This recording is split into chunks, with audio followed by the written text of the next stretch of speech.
పాడబోయే భజన భక్తి గీతం పిలిచింది దేవా పిలిచిందిరా పిలిచింది మనసు తలచిందిరా అనే పాట పాడబోతున్నాం.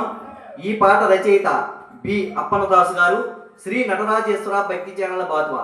ఈ వీడియో మీకు నచ్చినట్టయితే లైక్ చేయండి, షేర్ చేయండి, సబ్స్క్రైబ్ చేయండి, గంట సింబల్ పై క్లిక్ చేయండి. మన ఛానల్కు సపోర్ట్ నివ్వండి. జై ఇందిరా రమణ గోవిందో హరే. పిలిచింది దేవా పిలిచిందిరా పిలిచింది మనసు తలచిందిరా. వెంకటేశ శ్రీనివాస తిరుమలేశ భక్త పోస దేన బాందో దరి చేరరా. బావ మందో నీవేనురా. పిలిచింది దేవా పిలిచిందిరా పిలిచింది మనసు తలచిందిరా. వెంకటేశ శ్రీనివాస తిరుమలేశ భక్త పోస దేన బాందో దరి చేరరా. బావ మందో నీవేనురా. కొండపైన నిండుగాను కలసియున్నా వెంకటేశ. కొండపైన నిండుగాను కలసియున్నా వెంకటేశ. గంధమన్నా ముందు నీవు అందుకోరా ఇందురేశ. గంధమన్నా ముందుగాను అందుకోరా ఇందురేశ. కొండ వీడి అందజేరి కాంచవయ్యా తిరుమలేశ. కొండ వీడి అందజేరి కాంచవయ్యా తిరుమలేశ. గుండెలోన ఉండిపోరా భక్త పోష శ్రీనివాస. గుండెలోన ఉండిపోరా భక్త పోష శ్రీనివాస. లేరు లేరు లేరు లేరు లేరు వేరు మా దైవము. లేరు లేరు లేరు లేరు లేరు వేరు మా దైవము. కోరి కోరి నిన్ను చేరి నీదు సేవ మా భాగ్యము. కోరి కోరి నిన్ను చేరి నీదు సేవ మా భాగ్యము. ఒకసారి ఇది చూడు వందనమిది కాపాడు. ఒకసారి ఇది చూడు వందనమిది కాపాడు. దేన బాందో దరి చేరరా. బావ మందో నీవేనురా. పిలిచింది దేవా పిలిచిందిరా పిలిచింది మనతో తలచిందిరా. వెంకటేశ శ్రీనివాస తిరుమలేశ భక్త పోస దేన బాందో దరి చేరరా. బావ మందో నీవేనురా. పూలు తెస్తా మాల తెస్తా చరణమంటూ చెంతకొస్తా. పూలు తెస్తా మాల చేస్తా చరణమంటూ చెంతకొస్తా. ఫలములన్నీ కోసుకొస్తా ముందు నీకే అర్పిస్తా. ఫలములన్నీ కోసుకొస్తా ముందు నీకే అర్పిస్తా. పూజ చేస్తా సేవ చేస్తా చరణమంటూ చెంతకొస్తా. పూజ చేస్తా సేవ చేస్తా చరణమంటూ చెంతకొస్తా. పాదమంటి వేడుచుంటి తాకి అంటూ చేరవస్తా. పాదమంటి వేడుచుంటి తాకి అంటూ చేరవస్తా. కళ్ళ చేసి వెళ్ళిపోకు ఇళ్ళ మందు నీవేనురా. కళ్ళ చేసి వెళ్ళిపోకు ఇళ్ళ మందు నీవేనురా. నీలవర్ణ పాపహరణ కన్న తండ్రి వన్నానురా. నీలవర్ణ పాపహరణ తల్లి తండ్రి వన్నానురా. ప్రతిరోజు నీ స్మరణ శ్రీ వెంకటరమణ. ప్రతిరోజు నీ స్మరణ శ్రీ వెంకటరమణ. దేన బాందో దరి చేరరా. బావ మందో నీవేనురా.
కోరి నిన్ను చేరి నీవు చేర మా భాగ్యము కోరి కోరి నిన్ను చేరి నీవు చేర మా భాగ్యము ఒకసారి ఇటు చూడు వందనము కాపాడు ఒకసారి ఇటు చూడు వందనము కాపాడు దేనమాను దరిచేనరా పాపమందు నీవేనురా దేనమాను దరిచేనరా పాపమందు నీవేనురా పిలిచింది దేవా పిలిచిందిరా పిలిచింది మనసు తలచిందిరా వెంకటేశ శ్రీనివాస తిరుమలేశ భక్తకోణ దేనమాను దరిచేనరా పాపమందు నీవేనురా దేనమాను దరిచేనరా పాపమందు నీవేనురా పూలు చేస్తా మాల చేస్తా చరణమంటూ తెలుసుకొస్తా పూలు చేస్తా మాల చేస్తా చరణమంటూ తెలుసుకొస్తా ఫలములన్నీ కోసుకొస్తా ముందు నీకే అర్పిస్తా ఫలములన్నీ కోసుకొస్తా ముందు నీకే అర్పిస్తా పూజ చేస్తా సేవ చేస్తా చరణమంటూ తెలుసుకొస్తా పూజ చేస్తా సేవ చేస్తా చరణమంటూ తెలుసుకొస్తా పాదమంచి వేడుకుంటి పాదయంటూ చేరవస్తా పాదమంచి వేడుకుంటి పాదయంటూ చేరవస్తా కల్లగేటి వెళ్ళగోపు ఎల్లమందు నీవేనురా కల్లగేటి వెళ్ళగోపు ఎల్లమందు నీవేనురా నీలవర్ణ పాపవర్ణ తల్లి తండ్రి వందానురా నీలవర్ణ పాపవర్ణ తల్లి తండ్రి వందానురా ప్రతిరోజు నీ స్మరణ శ్రీ వెంకటారమణ ప్రతిరోజు నీ స్మరణ శ్రీ వెంకటారమణ దీనమాను దరిచేరరా పాపమందు నీవేనురా దీనమాను దరిచేరరా పాపమందు నీవేనురా పిలిచింది దేవా పిలిచిందిరా పిలిచింది మనసు తలచిందిరా వెంకటేశ శ్రీనివాస తిరుమలేశ భక్తపోత దీనమాను దరిచేరరా పాపమందు నీవేనురా దీనమాను దరిచేరరా పాపమందు నీవేనురా ధరణిలోన తిరునివాసం అప్పాపురం గ్రామమంతా ధరణిలోన తిరునివాసం అప్పాపురం గ్రామమంతా కోరికై పాదలెన్నో సాగినాడు అప్పన్నను కోరికై పాదలెన్నో సాగినాడు అప్పన్నను వందె వందే గోవింద స్వామి నీకై వేసియున్నానురా వందె వందే గోవింద స్వామి నీకై వేసియున్నానురా అందుకోరా వందనాలు హృదయమందు మందిరాలు అందుకోరా వందనాలు హృదయమందు మందిరాలు వందనాలు వందనాలు వేల వేల వందనాలు వందనాలు వందనాలు వేల వేల వందనాలు మందిరాల వెలసి ఉన్న మంగవటికి వందనాలు మందిరాల వెలసి ఉన్న మంగవటికి వందనాలు మందార మాలికులు మనసార జోహార్